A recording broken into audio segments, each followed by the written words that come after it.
Hey guys, welcome to my channel. So today I want to show you how to use cruise control. Yes, Senada bikes have cruise control and I never tried to use this and I actually never pay attention to it, but they do, and I don't know if I will ever use them, but I want to show you how it works so you can use this if you need it.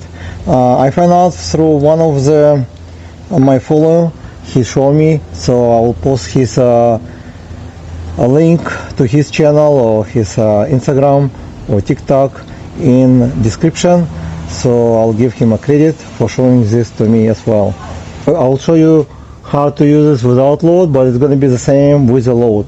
So the first, you throttle or pedal, okay, and once you throttle, let's say I'm on the PS5, it doesn't matter, you just press this walk mode, like the bottom arrow, hold it for like 3 seconds until you see walk mode over here.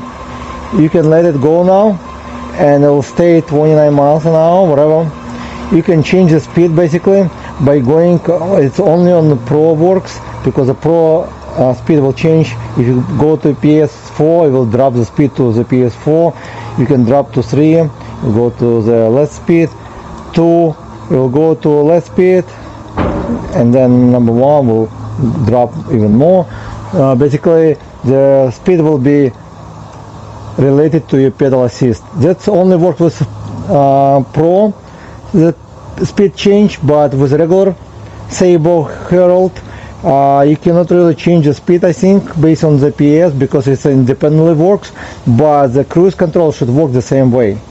Okay, and to stop it, you just press the brakes, and that's how you use this cruise control on Senada, Herald, Saber, regular or Pro models. They all should work the same, using the throttle for, and then while you're using the throttle, you have to use the throttle and then press, and you have to press for 3 seconds until you see walk mode.